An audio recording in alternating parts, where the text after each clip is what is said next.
दोस्तों नमस्कार। गोपाल 360 स्टडी के इस चैनल पर आपका स्वागत है। और आज हम बात करेंगे राजस्थान का एक महत्वपूर्ण टॉपिक, प्रागैतिक राजस्थान।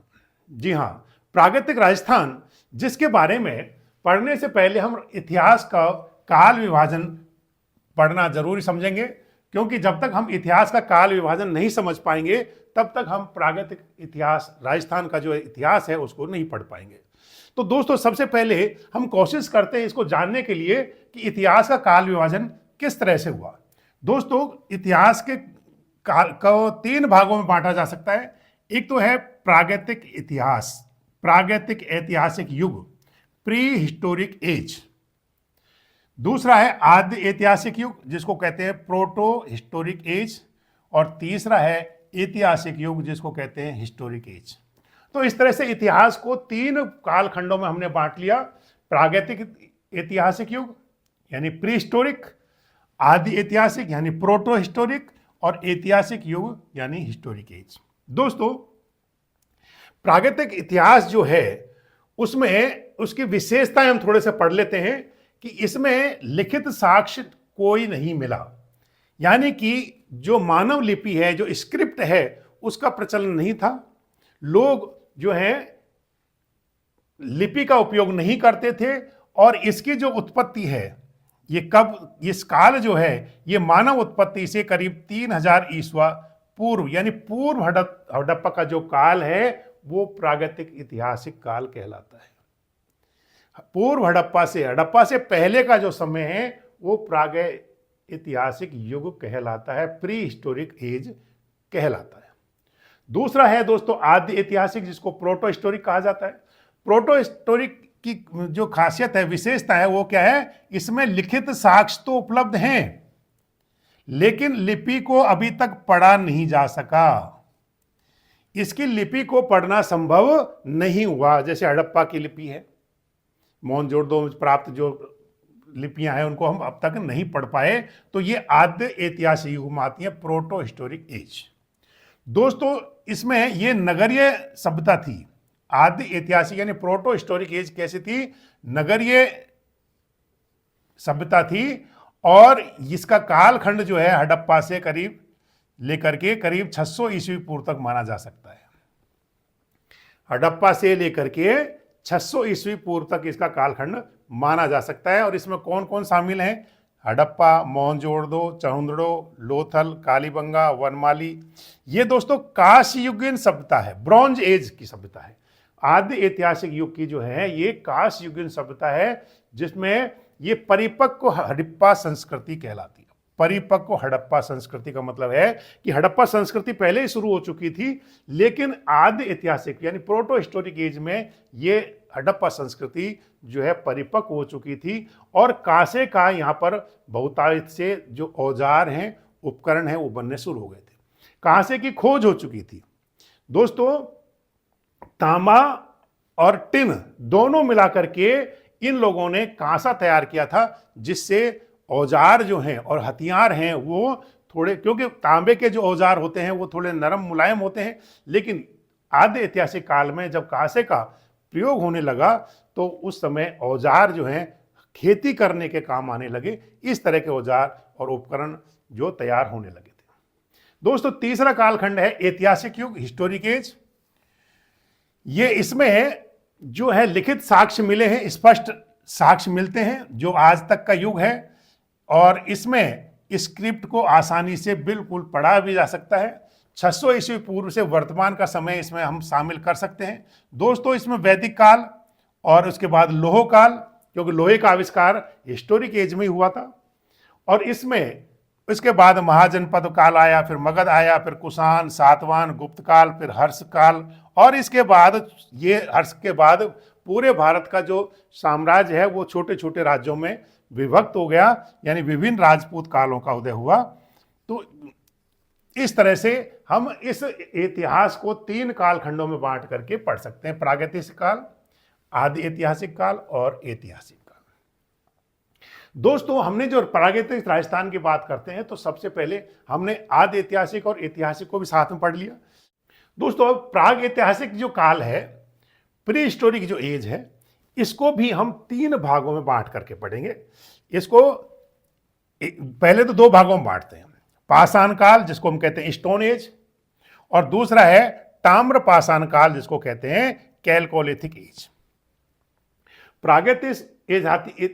प्रागैतिहासिक काल को हम 2 भागों में विभक्त करते हैं, पाषाण काल और ताम्र पाषाण काल। दोस्तों पाषाण काल जिसको स्टोन एज कहा जाता है, ये मानव उत्पत्ति से करीब 3000 ईस्वी पूर्व तक का समय जो है ये पाषाण यानी स्टोन एज के रूप में जाना जाता है, और उसके ताम्र पाषाण काल 1800 से लेकर के 1000 ईस्वी तक का जो समय है वो ताम्र पाषाण काल यानी कैलकोलिथिक एज के रूप में जाना जाता है। तो दोस्तों इस तरह से हमने प्राग ऐतिहासिक काल को 2 भागों में बांट लिया, पाषाण काल और ताम्र पाषाण काल।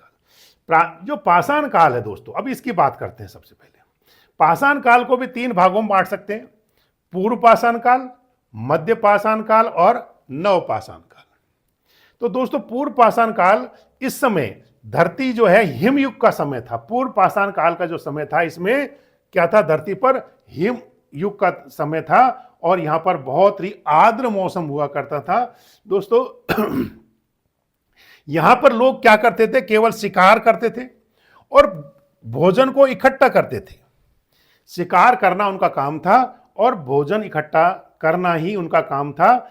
और इसी समय उत्तर पूर्व पाषाण काल में होमोसेपियंस प्रकट हो चुके थे, यानी उनका जन्म हो चुका था। तो होमोसेपियंस की उत्पत्ति कब हुई थी, उत्तर पूर्व पाषाण काल में होमोसेपियंस की उत्पत्ति हो चुकी थी। तो दोस्तों ये लोग केवल और केवल हंटर, शिकार करते थे और फूड गैदरिंग का यानी फूड इकट्ठा करने का काम करते थे। उसके बाद दूसरा काल है मध्य पाषाण काल जिसको हम मेसोलिथिक कहते हैं। दोस्तों जिससे हमारे यहाँ पर राजस्थान में बागौर जो है भीलवाड़ा में है, तो मध्य पाषाण काल में अग्नि का आविष्कार हो चुका था। और दोस्तों यहाँ पर जो है माइक्रोलिथ का विशेष भंडार था। छोटे छोटे पत्थर जो उपकरण के रूप में काम में लिए जाते थे, माइक्रोलिथ मध्य पाषाण काल की एक मुख्य विशेषता रही है। यहाँ पर जो लोग हैं वो भोजन को इकट्ठा भी करते थे और इसके अलावा उनको जो सीड्स थे उनको इकट्ठा करने से शुरू कर दिया था। यहाँ तो केवल और केवल उन्होंने हंटर का काम करते थे, यहाँ जो सीड्स थे, विभिन्न जो उपज के जो सीड्स थे, उन सीडों को इकट्ठा करना भी इन लोगों ने शुरू कर दिया था। किसमें, मध्य पाषाण काल में। अग्नि का आविष्कार हो ही चुका था। अब बात करते हैं नवपाषाण काल की। नवपाषाण जिसको नियोलिथिक जिसको कहा जाता है, नियोलिथिक, इसमें भोजन पैदा करना सीख गए, खेती करना सीख गए। तो यहाँ पर जो बीज केवल इकट्ठा करते थे और उसको भोजन के रूप में काम में लेते थे, नवपाषाण काल में वो खेती करना सीख गए और कच्चे घर बनाना भी ये लोग सीख गए थे। तो दोस्तों इस तरह से पाषाण काल को हमने 3 भागों में बांटा, पूर्व पाषाण काल, मध्य पाषाण काल और नवपाषाण काल। अब हम बात करते हैं प्रागैतिहासिक का दूसरा, ताम्र पाषाण काल, जो बहुत ही इंपॉर्टेंट है दोस्तों। ताम्र पाषाण काल जो है ये केवल ग्रामीण संस्कृति थी। यहां पर तांबे का सर्वप्रथम प्रयोग हुआ और दोस्तों यहां लोग कच्चे मकान बनाकर रहने लगे। यहां पर फ्लैग इंडस्ट्री शुरू हो गई थी। तो यहां पर फ्लैग इंडस्ट्री जो है वो शुरू हो चुकी थी। पत्थरों को गढ़ाई करके यहाँ पर फ्लैग और इसी तरह तांबे के जो है फ्लैग तैयार करने लगे। अग्नि से भोजन पकाना यहाँ शुरू हो गया था। और इसके अलावा यहाँ की जो विशेषता थी, black and red pointed pottery. ताम्र पाषाण काल की जो मुख्य विशेषता है वो है black and red pointed poetry. लोग बाग जो है वहाँ पर बर्तन बनाने लगे थे जिन पर ब्लैक और रेड तरह की धारियाँ भी होती थी। तो इस तरह से 2 तरह के जो धारियों वाले बर्तन बनाने लग गए थे, जिनमें है आहड़, बालातल, गणेश्वर, रंगपुर। यहाँ पर तांबे का बहुतायत से प्रयोग होने लगा था, इसीलिए ताम्र पाषाण काल कहा जाता है। दोस्तों यहीं से तांबा जो है हड़प्पा और मोहनजोदड़ो को भी भेजा जाता था, व्यापार वहाँ से होता था और इसीलिए इसको ताम्र पाषाण या कैलकोलिथिक एज कहा जाता है। तो दोस्तों हमने इस तरह से पढ़ा, प्रागैतिहासिक काल को 2 भागों में बांट करके हमने अध्ययन किया और पाषाण काल जो स्टोन एज है उसको भी 3 भागों में विभाजित करके हमने पढ़ा। अब दोस्तों हम जो हमारा मुख्य टॉपिक है प्रागैतिहासिक राजस्थान, तो प्रागैतिहासिक राजस्थान को समझने के लिए मैंने ये आपको थोड़ा सा चार्ट बना करके समझाया है कि आखिर ये प्रागैतिक ऐतिहासिक राजस्थान का जो खंड है, काल खंड है, ये कौन सा है। तो इसमें आता है कौन कौन से आएंगे, यहां पर हमारा पाषाण काल आएगा और ताम्र पाषाण काल आएगा। और ताम्र पाषाण काल में पूर्व पाषाण काल, मध्य पाषाण काल, नव पाषाण काल और इसके अलावा ताम्र पाषाण काल। तो ये पूरा कालखंड हम पढ़ेंगे प्रागैतिक राजस्थान में। उसके अलावा दोस्तों आद्य ऐतिहासिक के रूप में भी पढ़ सकते हैं, जिसमें मेन है हड़प्पा, मोहनजोदड़ो, लोथल, राजस्थान का कालीबंगा, आहड़, जो हम यहां पढ़ चुके हैं। तो इस तरह से फिर इसके बाद ऐतिहासिक काल। तो जो प्रमुख टॉपिक हमारा है प्रागैतिक राजस्थान के बारे में, तो हम उसको पढ़ेंगे एक एक करके आगे अगले। तो दोस्तों प्राग ऐतिहासिक राजस्थान को पढ़ने के लिए सबसे हम पहले पढ़ेंगे पूर्व पाषाण काल को। तो पैलेलिथिक एज, पूर्व पाषाण काल वो समय जब चारों तरफ हिमयुग था और मानव जो था वो शिकार करता था और शिकार को भोजन के लिए इकट्ठा भी करता था। तो उस समय, ऐसे समय में राजस्थान में भी, क्योंकि राजस्थान बताया जाता है कि राजस्थान में जो मरुस्थल स्थान है वहां पर कभी समुद्र हुआ करता, 33 सागर के चिन्ह वहां पर मिले हैं। तो दोस्तों कभी यहां पर समुद्र था और सरस्वती और धृष्वती जैसी नदियां यहां पर बहा करती थी। दोस्तों ये जो दोनों नदियां हैं, ये जिनको बाद में घग्गर नदी के नाम से भी जाना जाता है, ये सारी नदियां किसमें गिरती थी, इस 33 सागर में गिरती थी। तो दोस्तों जो राजस्थान का जो इलाका है, जो रेगिस्तान का इलाका है, वो कभी एक सागर के रूप में, महासागर के रूप में था। तो दोस्तों यहां पर भी इस पूर्व पाषाण कालीन के समय में यहां पर मानव की उत्पत्ति भी हुई और यहां पर जो है उत्खनन से यहां पर जो उत्खनन से प्राप्त पाषाण उपकरण जो मिले हैं, उन पाषाण उपकरणों से पता चला कि करीब 2 लाख वर्ष पूर्व भी राजस्थान में एक मानव संस्कृति विद्यमान थी। दोस्तों क्योंकि जो सारी संस्कृतियां हैं वो नदियों के किनारे ही ज्यादा पनपी हैं और यहां पर भी ये नदियां जो बहती थी, जो 33 सागर में गिरती थी, आज यहां पर एक मरुस्थल के रूप जिन्हें ले लिया है, लेकिन सरस्वती नदी, धृष्वती नदी, ये जो नदियां हैं ये यहां पर गिरती थी। तो दोस्तों 2 लाख वर्ष पूर्व राजस्थान में एक मानव संस्कृति विद्यमान थी। तो सर्वप्रथम 1870 ईस्वी में सीए हैकेट ने जयपुर के इंदरगढ़ है वहां पर हैंड एक्स, हस्त कुठार की खोज की थी, जो पूर्व पाषाण कालीन था। तो सबसे पहले जो मिला था हैंड एक्स, वो कहां मिला था, इंदरगढ़ में मिला था, जयपुर के पास, 1870 ईस्वी में। किसने खोजा था, सीए हैकेट ने। उसके अलावा दोस्तों सैटन कार ने झालावाड़ में और बी आल्विन ने जालौर में पूर्व पाषाण कालीन उपकरणों की खोज की थी। दोस्तों कुछ और जो विद्वान थे, जैसे वीएन मिश्र, आरसी अग्रवाल, डॉक्टर विजय कुमार आदि, ये सभी विद्वान जो थे, इन्होंने इस काल के, पूर्व पाषाण काल के विभिन्न पक्षों को उजागर किया था। इनमें महती भूमिका रही थी। दोस्तों राजस्थान में ये क्षेत्र किस जगह पे है, राजस्थान में ये अजमेर, अलवर, भीलवाड़ा, जयपुर, झालावाड़, जालौर, जोधपुर, पाली, टोंक आदि क्षेत्रों में नदियों के किनारे, चंबल और उसकी सहायक नदियों के किनारे ये सभ्यताएं मिली हैं। पूर्व पाषाण कालीन उपकरण खोजे गए, जिससे पता चलता है कि राजस्थान में भी करीब 2 लाख वर्ष पूर्व ये यहाँ पर कोई विशेष प्रकार की संस्कृति थी। तो दोस्तों उस समय जब हिमयुग था और मौसम आर्द्र था, तो उस समय लोग जो थे केवल और केवल हंटिंग का कार्य करते थे और ये जो है राजस्थान में इन स्थानों पर मिले। इसके अलावा और क्या मिला है, लकड़ी की और हड्डियों और पत्थरों के औजार मिले हैं, अस्त्र शस्त्र मिले हैं। शिकार के उपकरण जो थे उनमें प्रमुख थे हैंडएक्स, क्लीवर और चॉपर। ये छेद वाले भद्दे औजार होते थे। दोस्तों पूर्व पाषाण काल में जो भी औजार या उपकरण मिले हैं वो भद्दे होते थे, उनमें कोई शार्पनेस नहीं थी। जो हैंडएक्स और क्लीवर जो मिले थे वो छेद वाले होते थे। इसके अलावा विराटनगर और दर जो भरतपुर में है, विराटनगर, यहां से शिला कुटीर के भी अवशेष मिले हैं और दोस्तों उन शिला कुटीर में शैल चित्र भी मिले हैं, चित्रों के अवशेष भी मिले हैं, शैल चित्र भी मिले हैं। तो इस तरह से पूर्व पाषाण काल में राजस्थान में भी कोई संस्कृति तो प्यारे दोस्तों, अब हम बात करते हैं मध्य पाषाण काल की, मेसोलिथिक एज की। राजस्थान में मेसोलिथिक एज मानव सभ्यता के क्रमिक विकास की दूसरी कड़ी जो है ये मध्य पाषाण काल कहलाता है। दोस्तों, मध्य पाषाण काल के राजस्थान में सबसे पहले तो इसकी विशेषताएं क्या थी? एंड ऑफ आइस एज, हिम युग का अंत हो चुका था और मौसम कैसा हो गया था? मेजर क्लाइमेट चेंज हो गए थे। जो मौसम है वो वार्म एंड ड्राई हो चुका था। जो आइस एज थी वो खत्म हो चुकी और मौसम क्लाइमेट कैसा हो गया था? वार्म एंड ड्राई हो चुका था। तो यहां पर जो है सभ्यताएं पनपने लगी। दोस्तों, अग्नि का आविष्कार हुआ। जो लोग थे, मानव जो था, वो सीड्स को इकट्ठा करने लग गया था। दोस्तों, सीड्स को इकट्ठा करके और वो भोजन के रूप में काम लेने लगा था। किस युग में? मध्य पाषाण काल युग में। दोस्तों, इसकी यहां विशेषता है कि यहां पर माइक्रोलिथ एक विशेष यहां पर भंडार मिले हैं। छोटे छोटे सूक्ष्म लघु पाषाण जो औजार हैं, उपकरण हैं, वो बहुत आयत में मिले हैं। इसलिए माइक्रोलिथ इस समय की मध्य पाषाण काल की मुख्य विशेषता है। अब दोस्तों, ये कहां कहां मिले हैं राजस्थान में?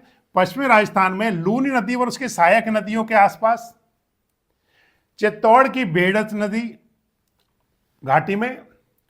इसके अलावा विराटनगर से भी मध्य पाषाण कालीन उपकरण मिले हैं। दोस्तों, ये कौन कौन से उपकरण हैं और किससे बने हैं? तो ये बने हुए हैं जैस्पर के, चर्ट और क्वार्टराइज आदि पाषाणों से बने हुए उपकरण हैं।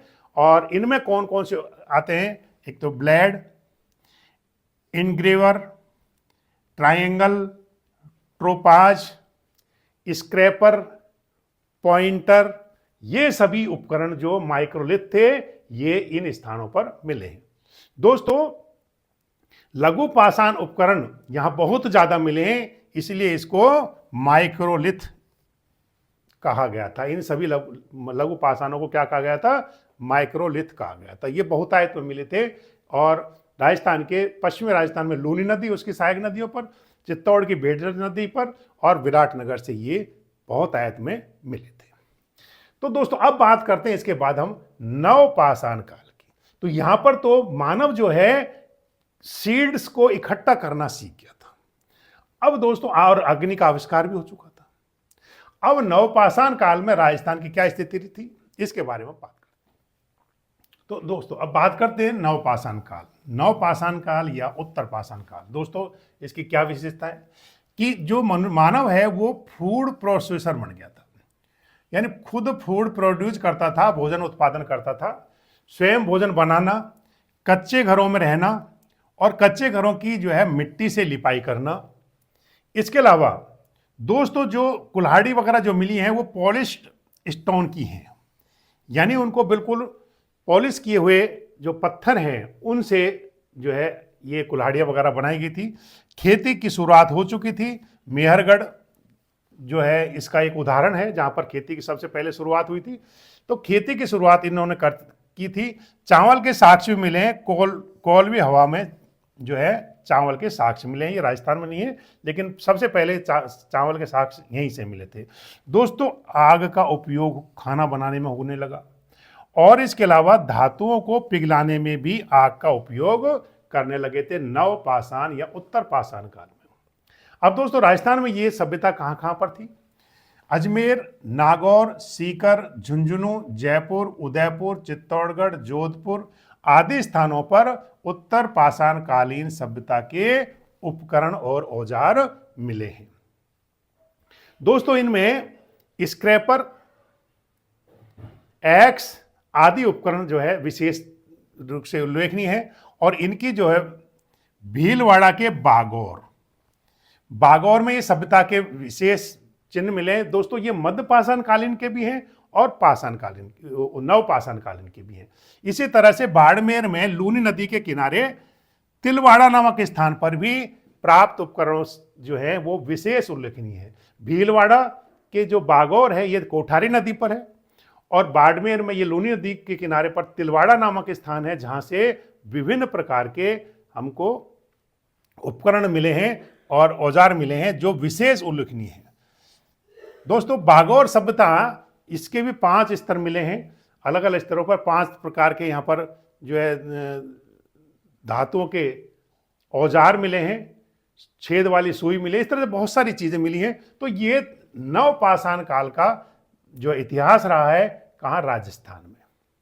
अब इसके बाद दोस्तों नवपाषाण, ये हमारा पूरा प्रागैतिहासिक ऐतिहासिक काल का एक भाग यानी स्टोन एज पूरा हो गया। तो अब इसके बाद हम बात करेंगे दोस्तों, ये तो हमारा पाषाण काल, स्टोन एज पूरा हुआ। पाषाण काल के 3 जो है, पुरापाषाण काल, मध्य पाषाण काल और नवपाषाण काल के समय का इतिहास हमने पढ़ लिया दोस्तों। अब प्रागैतिक इतिहास का एक हिस्सा और है, यानी कैल्कोलिथिक एज, जिसको हम ताम्रपाषाण युग कहते हैं, उसके बारे में पढ़ेंगे। तो दोस्तों हम दोनों युगों के बारे में जब पढ़ लेंगे तो हमारा पूरा प्रागैतिहासिक पूरा हो जाएगा। तो अब पढ़ेंगे दोस्तों हम प्रागैतिहासिक काल का कौन सा एज पढ़ेंगे, कैल्कोलिथिक यानी ताम्रपाषाण काल के। तो दोस्तों अब प्रागैतिहासिक काल का दूसरा जो कालखंड है, जो भाग है, ताम्रपाषाण काल, इसके बारे में बात करते हैं। ये ग्रामीण संस्कृति थी। और दोस्तों कैल्कोलिथिक एज, ताम्रपाषाण काल में विलेज सेटलमेंट होने लगे थे, लोग बाग गांव बसा कर रहने लगे। इसके अलावा कच्चे मकान भी बनाए उन्होंने, और कच्चा मकानों को मिट्टी और गारे से लीपा जाता था। अग्नि भोजन पकाने के लिए काम में ली जाने लगी। दोस्तों सबसे बड़ी जो विशेषता है ताम्रपाषाण काल की, वो है black and red pointer pottery. Black and red pointed pottery इस समय जो है विशेष यहाँ की उल्लेखनीय है कि यहाँ पर काले और लाल जो है मृद भांड बनाए गए थे, जो यहाँ की इस काल की, ताम्रपाषाण काल की सबसे बड़ी विशेषता। दोस्तों फ्लैग इंडस्ट्रीज इस समय जो है बहुत बड़ी थी, बहुत सारे उपकरण बनाने शुरू हो गए थे। इसके अलावा मिट्टी के चाक से बर्तन बनाना भी शुरुआत हो चुकी थी। और दोस्तों कॉपर का यूज बहुत ज़्यादा होता था, तांबे का बहुत ज़्यादा यूज होता था, इसीलिए इसको ताम्रपाषाण काल कहा जाता है। दोस्तों ताम्रपाषाण काल कहा जाता है, कॉपर का बहुत ज़्यादा यूज होता था, लेकिन अधिकतर जो है वो उपकरण किसके बनते थे, पाषाण के ही बनते थे। लेकिन क्यों नहीं बनते थे तांबे के, क्योंकि तांबा बहुत ही मुलायम धातु है, इसलिए तांबे के कुछ उपकरण बनाए जाते थे, लेकिन ज़्यादातर उपकरण किसके बनाए जाते थे, पाषाण के बनाए जाते, पत्थर के बनाए जाते थे। दोस्तों ये ग्रामीण जो संस्कृति थी, ये भागौर जो पहले नवपाषाण काल में थी, वो इसका संक्रमण काल चल रहा था। भागौर भी इसमें आती है। इसके अलावा बालाथल, रंगपुर में ये संस्कृति थी, गणेश्वर में भी ये संस्कृति थी, कालीबंगा में थी। इसके अलावा महाराष्ट्र की जोरवे संस्कृति भी प्रागैतिहासिक काल में ताम्रपाषाण कालीन सभ्यता थी। दोस्तों ये महाराष्ट्र जो है मैंने ले लिया इंपॉर्टेंट की वजह से, ये राजस्थान में नहीं है, लेकिन ये जो सारी सभ्यताएं हैं ये राजस्थान में ताम्रपाषाण कालीन युगीन सभ्यताएं हैं। अब दोस्तों ये इन ताम्रपाषाण कालीन सभ्यताओं के बारे में एक एक करके हम अगले वीडियो में विस्तार से पढ़ेंगे। तो दोस्तों आप अगले वीडियो को जरूर देखें, और अगर ये आपको वीडियो पसंद आती है तो आप इसको लाइक करें, कमेंट करें और सब्सक्राइब करें। दोस्तों अब हम अगले वीडियो में इन सभी सभ्यताओं के, जो ताम्रपाषाण कालीन से लेकर कांस्य युगीन सभ्यताएं, उनके बारे में एक एक करके बहुत डिटेल से पढ़ेंगे। तब तक के लिए विदा दें। जय हिंद, जय भारत।